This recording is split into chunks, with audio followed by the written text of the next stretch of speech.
नमस्कार व्यूअर्स, आज हम शुरू करने जा रहे हैं हाइड्रोलिक स्ट्रक्चर के ऊपर एक नया topic that is seepage control. और मैं आप सबसे माफ़ी मांगना चाहूँगी कि मेरा ये जो आज का वीडियो है ये बहुत दिनों के बाद आ रहा है। पिछले वीडियो और आज के वीडियो में टाइम गैप बहुत ज़्यादा हो गया है। फिर से सॉरी। और चलिए आज हम स्टार्ट करते हैं एक नए टॉपिक के साथ जो कि है सीपेज कंट्रोल। ये थोड़ा सा थ्योरी बेस्ड टॉपिक है। तो चलिए स्टार्ट करते हैं। मैं फिर से शुरू करने से पहले आप सबको दरख्वास्त करूंगी कि प्लीज़ जो भी मेरे चैनल पे नए हैं मेरे चैनल को सब्सक्राइब कर लीजिएगा, क्योंकि मैं आगे जो भी वीडियो दूंगी आपको जल्द से जल्द उसका नोटिफिकेशन मिल सके। तो चलिए शुरू करते हैं। ये रहा हमारा आज का कंटेंट, सीपेज कंट्रोल। हम जो डिफरेंट मेथड्स है सीपेज कंट्रोल का वो हम देखेंगे। आप देख सकते हैं मेरे स्क्रीन पे, एक है कट ऑफ, दूसरा है स्लरी ट्रेंच, उसके बाद है sheet piling, grouting, slope protection. ये कुछ सीपेज कंट्रोल है जो कि हम अर्दन बैंक के ट्रीटमेंट के लिए करते हैं, जिससे कि हम सीपेज का हो, सीपेज जो अर्दन डैम से जिससे कि सीपेज जो हम फेरेटिक लाइन जैसे निकालते थे ना क्वेश्चंस, वो सीपेज को जितना हो सके ज्यादा से ज्यादा हम कंट्रोल कर पाए, जिससे कि हमारा डैम का जो स्टेबिलिटी है वो मेंटेन रहे, डैम का लॉन्जिविटी बढ़े। कट ऑफ्स, ये फर्स्ट टॉपिक कट ऑफ। ये क्या होता है? Cut off basically, cut off जो होता है ये एक कंक्रीट, और ये जनरली शीट पाइल इसको भी हम बोल सकते हैं। जैसे कि मैं बताऊंगी ये क्या है कट ऑफ। ये आप देख सकते हैं, ये है हमारा डैम, डैम बॉडी। अब इसमें क्या है, एक है परवियस स्ट्रेटा। हाँ, इस डैम डैम के फाउंडेशन, ये रहा डैम का फाउंडेशन, यहाँ से फाउंडेशन है। ये डैम के फाउंडेशन के नीचे, ये नीचे का पोर्शन जाएंगे तो ये ऊपर वाला जो पोर्शन है कुछ डेप्थ तक के, मतलब डैम के कुछ नीचे डेप्थ तक के वो परवियस स्ट्रेटा रहता है, और नीचे वाला जो होता है वो एकदम रॉक्स वगैरह जो होते हैं इम्परवियस स्ट्रेटा। इम्परवियस यानी जिससे कि पेनिट्रेट करना बहुत मुश्किल है, परवियस स्ट्रेटा जिससे कि हम पेनिट्रेट कर सकते हैं ज्यादा हद तक। तो जो ये परवियस स्ट्रेटा है, तो इसी से वाटर जनरली पास होने के मैक्सिमम चांसेस है as compare to impervious strata. तो हमको मेन ट्रीटमेंट करना पड़ेगा परवियस स्ट्रेटा में। तो परवियस स्ट्रेटा में हम क्या करते हैं, कट ऑफ्स, यहाँ पे हम कट ऑफ्स प्रिपेयर करते हैं, या फिर कट ऑफ्स हम यहाँ लगाते हैं, जिससे कि क्या होता है, ये जो यहाँ पे जो सीपेज, ये जो अपस्ट्रीम पोर्शन में जो वाटर है, ये जो सीपेज करने की कोशिश करेगा डैम के फाउंडेशन के नीचे से जाके, अननेसेसरी डैम में जो ये एक अपवर्ड फोर्स क्रिएट करेगा या फिर डैम को ओवरटर्न करने की कोशिश करेगा, इसको वो रोकेगा। सो what is the use of this cut off? It is provided through out the depth of the pervious strata. और कभी कभी क्या होता है, डेप्थ इतना ज्यादा होता है, ये परवियस स्ट्रेटा का, ये जो परवियस फाउंडेशन है इसका जो डेप्थ होता है इतना ज्यादा होता है, जिससे कि हम फुल डेप्थ में, एक कॉस्ट इफेक्टिव भी तो होना चाहिए, इकोनॉमिकल पॉकेट फ्रेंडली भी होना चाहिए, फुल डेप्थ में हम क्या कर सकते हैं, तब हम कट ऑफ को प्रोवाइड नहीं कर पाते। We can not provide the cut off throughout the depth of the pervious strata. Then we have to go for this options. ये 50% डेप्थ, मतलब ये परवियस स्ट्रेटा का अगर हम इसके हाफ ऑफ द डेप्थ में अगर कट ऑफ प्रोवाइड कर देते हैं, तो ये 25% डिस्चार्ज, 25% सीपेज को रोक सकता है, reduces 25% डिस्चार्ज। ओके। और अगर हम 90% डेप्थ का, इस डेप्थ परवियस स्ट्रेटा का अगर 100 सेंटीमीटर है, तो हम अगर इस परवियस स्ट्रेटा के 90 सेंटीमीटर तक के कट ऑफ तैयार कर देते हैं। कट ऑफ यानी क्या है, कंक्रीट या फिर शीट पाइल। ये हम देख सकते हैं, ये कंक्रीट का ये एक स्ट्रक्चर, यहाँ पे बोल सकते हैं ये एक बैरियर कर देते हैं, यहाँ पे एक बैरियर प्रोवाइड करते हैं फाउंडेशन, डैम के फाउंडेशन के नीचे, जिससे कि क्या है, ये परवियस स्ट्रेटा में हमारा जो वाटर है वो सीप होके ना जा सके या फिर पेनिट्रेट ना हो सके। ठीक है। सो 90% डेप्थ परवियस स्ट्रेटा के लिए 65% ड्रेनेज तक का रिड्यूस कर देता है। Next is slurry trench. So what is slurry trench?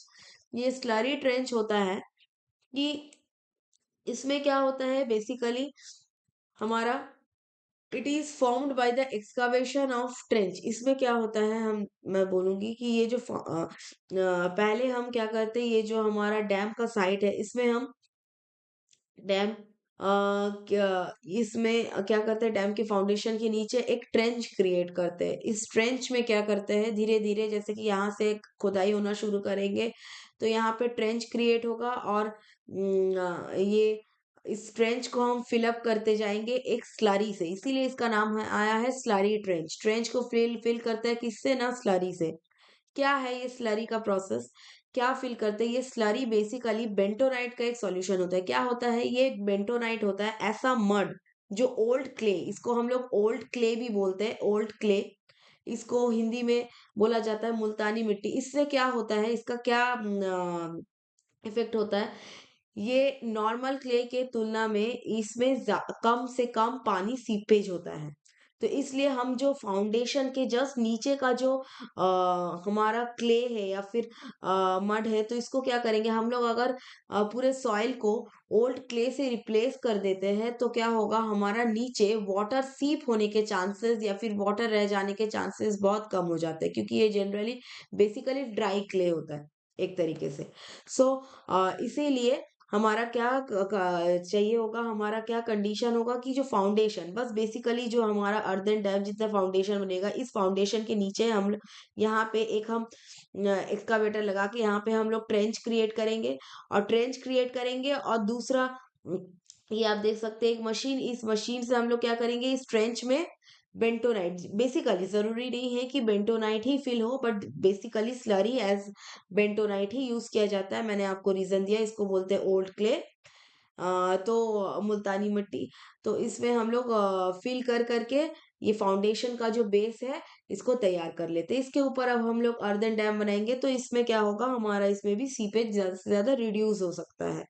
सो इसका और एक एडवांटेज है कि ये जो नीचे, हाँ कभी कभी होता है अर्दन डैम का जो नीचे फाउंडेशन से कुछ ही डिस्टेंस पे या फिर मतलब बहुत पास होता है ग्राउंड वाटर फ्लो, जो ग्राउंड वाटर फ्लो होता है वो बहुत पास होता है। सो ग्राउंड वाटर फ्लो का भी बैरियर, ये जो हम लोग अगर फाउंडेशन का ट्रीटमेंट अगर स्लरी ट्रेंच बना के कर देते हैं तो ग्राउंड वाटर फ्लो का जो लीकेज होने का चांसेस है ये हम लोग के डैम के फाउंडेशन के नीचे, तो ये भी एक बैरियर क्रिएट कर देगा ये trench. So this is the basic use of this slurry trench. It acts as a barrier basically to groundwater flow। और एक क्या होता है कि जो water seepage, the chances of getting the water seepage through the foundation of the dam is reduced because we are using here bentonite. It is known as old clay. It is actually dry clay. Okay। और जो ये excavation होगा, ये last point में लिखा हुआ है, it should be continuous. ये जो एक्सकावेशन होगा, excavation of trench, it should be continuous excavation. ऐसा नहीं है कुछ जगह रुक गए, कभी एक्सकावेशन किए कभी किए। इससे क्या होगा, ये जो मिक्सअप है स्लरी के बीच में, ये ओल्ड क्ले और जो प्रेजेंट क्ले है, अभी जो मतलब एक्चुअली बोल सकते हैं ये वेट क्ले, जो नॉर्मल क्ले होता है फाउंडेशन में, तो इसका मिक्सअप हो जाएगा। तो ये एरिया फिर क्या होगा, जिस एरिया में हम लोग अगर स्टॉप कर देते हैं एक्सकावेशन को करना, कंटिन्यूअस नहीं हुआ, अगर ये ओल्ड क्ले और जो प्रेजेंट क्ले है मिक्सअप हो गया, तो वो एरिया कंटामिनेटेड हो जाएगा। फिर उस पोर्शन से वाटर लीकेज होने के चांसेस हो जाएंगे। तो बेसिकली हम लोग जब एक्सकावेट करेंगे तो पूरा कंटिन्यूअस एक्सकावेट करेंगे कि ओल्ड जो नॉर्मल क्ले है उसको हटाना है, उसको रिप्लेस करना है बेंटोनाइट से।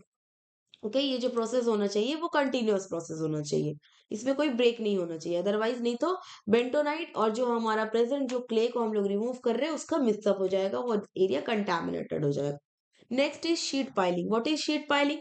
शीट पाइलिंग इज बेसिकली क्या होता है, इसमें हम देख सकते हैं इस डायग्राम में, ये जो शीट पाइलिंग है, ये वाला डायग्राम देखिए, स्पेशली सेकेंड डायग्राम से समझ में आएगा कि ये जो सीपेज का लाइन है, ये 100% सीपेज को रिड्यूस, कोई भी मेथड 100% हम नहीं बोल सकते कि सीपेज को हम रिड्यूस कर देंगे, but maximum we will try to reduce the seepage with 90 to 95% maximum. So what is the use of this sheet piling? Sheet piling से हम देख सकते हैं कि जो सेकेंड डायग्राम है, कि जो सीपेज का लाइन है, the line flow line, okay, so it increases the seepage path. So increases होने से क्या फायदा होगा कि सीपेज इजीली नहीं होगा। अपस्ट्रीम से डाउनस्ट्रीम में सीपेज होने के लिए एक सर्टेन पाथ से जाना पड़ेगा, जो लॉन्ग रूट है पाथ, ये टाइम ज्यादा रहेगा। पहले क्या होता है, in the absence of sheet pile, अगर हमारा डैम का फाउंडेशन ऐसा है, in the absence of sheet pile upstream से डाउनस्ट्रीम इजीली वो पास कर सकता है और अपवर्ड फ्लो, एक अपवर्ड प्रेशर जनरेट करता है, अपवर्ड फ्लो जनरेट करता है, जो डैम को ओवरटर्न करने की कोशिश करेगा। बट चूंकि शीट पाइल बना देते हैं हम, तो शीट पाइल की सहायता से अब ये पाइल को तो, और it cannot penetrate the pile, so it have to path the trace, or it have to trace the path of the sheet pile, so thereby it increases the seepage line. Seepage line increase होने की वजह से क्या होगा, seepage path increase हो गया, तो seepage होने में भी ज्यादा वक्त लगेगा। तो इस वजह से क्या है, एक्चुअली ये शीट पाइल ये डैम को ओवरऑल एक स्टेबिलिटी भी दे रहा है ना। ओके, और इसका और एक एडवांटेज क्या है, ये जो शीट पाइल हम यूज करते हैं, इट कैन नॉट बी बरो, ये एनिमल्स इसको क्या पेनिट्रेट नहीं कर सकते। इट कैन नॉट बी बरो बाय द एनिमल्स और ट्री रूट्स। ऐसा नहीं है जो पेड़ के जो नीचे के रूट्स है, कभी कभी क्या करता है, मिट्टी में वो पेनिट्रेट करके चले जाता है ना, उस जगह को वीक कर देता है। यहाँ से फिर क्या होता है, क्रैक्स होना शुरू करते हैं जब पेड़ के रूट्स जाते हैं जिस जिस एरिया से फाउंडेशन के नीचे। तो ये जो शीट पाइल है, ये जो रूट्स है या फिर कोई एनिमल भी इसको फरो नहीं कर सकता, इसको होल नहीं कर सकता है, इस वजह से यहाँ पे सीपेज इजीली नहीं हो सकता। It is it can protect for a long time from the seepage. So next next what is grouting. अब ये ग्राउटिंग क्या है, इसमें ये कभी कभी हम जानते हैं there is tunnel grouting railways, हम जो रेलवेज डिपार्टमेंट होते हैं ये भी यूज करते हैं ग्राउटिंग मेथड टनल ग्राउटिंग के लिए। इसमें क्या होता है बेसिकली, जब मतलब ट्रीज जो रूट्स ऑफ ट्रीज होते हैं, जब मैंने अभी जो ये जो रूट्स होते हैं ये स्प्रेडेड आउट होते हैं, जब नीचे फाउंडेशंस में जो रूट्स स्प्रेड हो जाते हैं, तो यहाँ जब रूट्स जा रहे हैं तो इस जगह पे क्या करता है, वो मिट्टी को वहां क्रैक कर देता है। वहां पे जो सॉइल है वहां सॉइल में क्रैक होता है, इस क्रैक से क्या होता है, वाटर का डेफिनेटली एक पाथवे क्रिएट होता है। Water can penetrate through this path और वाटर कैन सीप थ्रू दिस पाथ। तो अगर हमारे फाउंडेशन या फिर इसके आसपास अगर डैम के कोई बड़ा पेड़ है, उसका जो रूट्स है इस फाउंडेशन के नीचे आ गया, तो तभी क्या होगा, in that area there is creation of this path, this due to the roots. So due to this path the water can easily travel through this path, so there is chances of seepage। तो इसमें क्या करेंगे, grouting के सहायता से यहाँ एक hydraulic anchor हम लोग इसमें इंट्रोड्यूस करते हैं, इसको इंजेक्ट करते हैं, और इसमें क्या करते हैं, केमिकल्स रहता है, इसको इस पाथ को क्या करता है, फिलअप कर देता है। The chemicals we used to penetrate, we used to inject, actually inject in this path, जो कि पाथ बन चुका है, ये जो क्रैक बन चुका है डैम के फाउंडेशन के नीचे, इस पाथ में क्या करते हैं, वी इंजेक्ट दिस केमिकल्स। ये केमिकल क्या होता है, it is acts as a sealant material, ये इस एरिया को सील कर देता है और ये पाथ फिर क्लोज होता है permanently, so the water can not further travel through this path. It acts at the sealant material और फिलर मटेरियल। ओके, सो केमिकल्स, इसी को बोलते हैं हम grouting process. It is basically the equipment used hydraulically pour grout into the dam body and dam foundation to fill the leaks and gaps in the dam body and dam foundation. If there is gaps in dam body also, dam body में भी same तरीके से हम grout कर देते हैं इस chemical को, चूंकि वो पाथ जो क्रैक्स क्रिएट हुआ है उस क्रैक्स को सील कर देता है ये केमिकल्स के द्वारा। Next is slope protection. What is this slope protection? Slope protection, there is chances, चूंकि अर्दन डैम है ये वीक है, इसमें क्या होता है, मटेरियल्स इजीली क्या होते हैं, फॉल आउट हो सकते हैं। दैट्स वाई इसमें क्या करते हैं, हम इस स्लोप को प्रोटेक्ट करते हैं। इस स्लोप को कैसे प्रोटेक्ट करेंगे, नीचे हम स्टोन्स, आप देख सकते हैं यहाँ पे स्टोन्स है, स्टोन्स का एक लेयर क्रिएट करते हैं, इसको हम लोग बोलते हैं रिप रैप। सो ये क्या करेगा, अगर जनरली बेसिकली क्या होता है, ये अर्दन डैम का due to action of waves, ये जो वाटर का वेव्स है, वेव्स की वजह से क्या है, वे बार बार आके इस एरिया पे ये स्लोप्स में धक्का मारने की वजह से ये जो मटेरियल से नीचे स्लोप फॉल डाउन करने की, ये जो स्लोप है इसमें क्या होता है, फॉल एंड आउट करने की कोशिश करेगा ये जो मटेरियल्स होते हैं। ओके, सो इसको रोकने के लिए हम क्या करते हैं, ये जो अपस्ट्रीम या फिर डाउनस्ट्रीम का जो स्लोप है उसको हम लोग प्रोटेक्ट करते हैं। किससे प्रोटेक्ट करते हैं?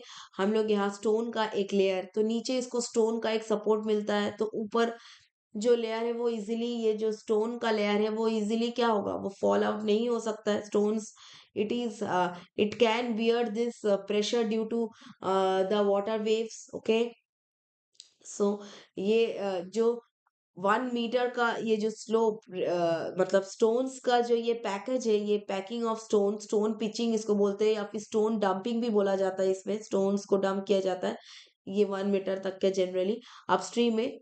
सो इसको हम लोग बोलते हैं रिप्रैप प्रोसेस। ओके, उसके बाद नीचे ये ग्रेवल का एक फिल्टर किया जाता है। ग्रेवल, ग्रेवल्स देके ये ऐसा हम लोग एक स्ट्रक्चर बनाते हैं जिससे कि क्या है, हमारा जो स्लोप है वो प्रोटेक्टेड रह सके। ये हम लोग अपस्ट्रीम के लिए भी बना सकते हैं या डाउनस्ट्रीम के लिए भी बना सकते हैं। So to protect the slope from from this free fall due to the action of the water waves, which is applicable with the prolonged exposure of water waves with the exposure of time. Prolonged time, it is generally the slopes get fallen out. Okay, so this is the basic methods for protection of seepage control. And here we can see other materials such as concrete facing. In the second diagram we can see this is concrete facing, soil fabric हम अब देखेंगे। बस्ता कभी कभी होता है, sand bags use कर सकते हैं। इस स्टोन्स की जगह हम लोग यहाँ पे सैंड बैग्स को रख देते हैं। सैम्स का बैग्स रख के इससे भी हम लोग इसका स्लोप को प्रोटेक्ट कर सकते हैं, अपस्ट्रीम स्लोप को, जिससे कि क्या है, हमारा जो स्लोप है वो धस ना जाए नीचे। Okay, due to the prolong action of waves. Okay, so this all are about the methods to control from seepage. These methods are basically used practically for our protection of earthen dam sites. So that's for the today video. Thank you, dear all, and this all are my references. So wait for my next videos. Till then, thank you.